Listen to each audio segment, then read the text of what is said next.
Colleagues, could I ask you to take your seats? Thank you very much for getting back from lunch on time.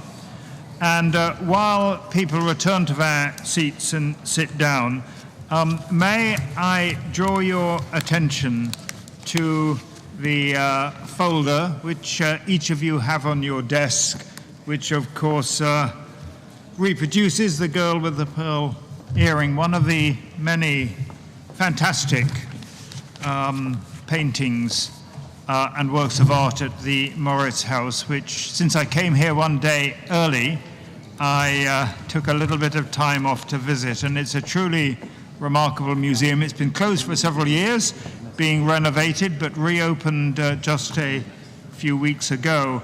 And if you have time, either this evening before 6 o'clock or tomorrow before you go home, I recommend it very much. It's, you know, art connoisseurs will probably kick me now if I say it's a museum, but if you spend 1 hour or 1.5 hours in, you gain a lot, because although it's fairly small, it has some quite extraordinary world-class works of art. So I hope some of you are able to get there. I enjoyed it enormously, and I hope you can as well. Now that you are sitting down, I can move to the first item of this afternoon's agenda. And I have very great pleasure in welcoming Mr. Rostyslav Pavlenko. Mr. Pavlenko, you are of course a member of a Ukrainian delegation to this assembly, but you are also an advisor to President Poroshenko. Later this afternoon, we will be considering a resolution on Ukraine. However, at a time when the east of Ukraine remains under attack, I am very pleased that we're able to give you this opportunity to convey to us a message from your President, President Poroshenko. Mr. Pavlenko, you have the floor. Thank you.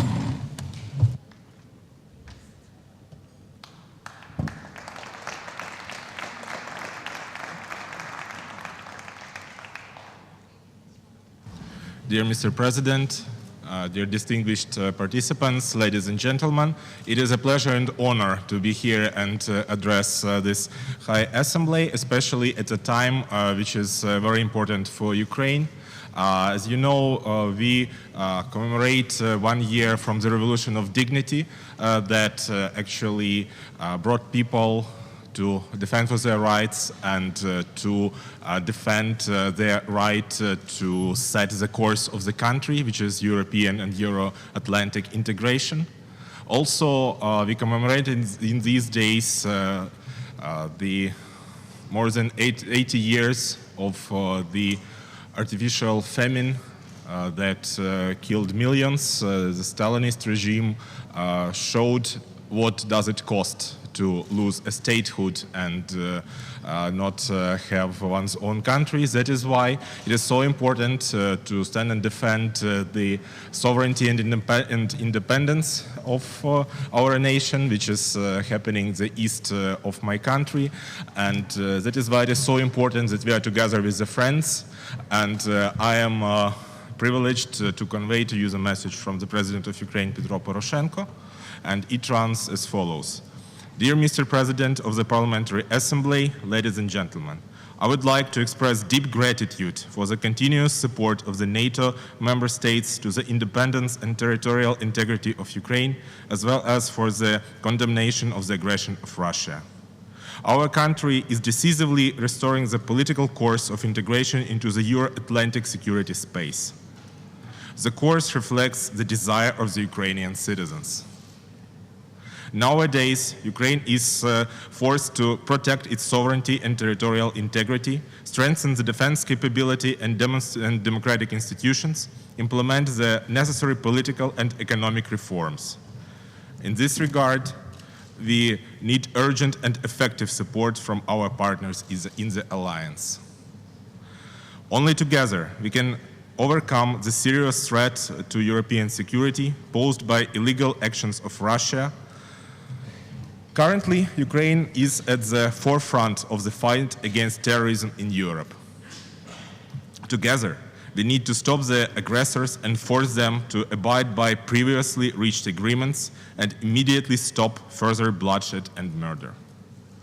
Before your respectable assembly, I would like to again express my deep condolences over the tragedy that befell passengers of flight MH17.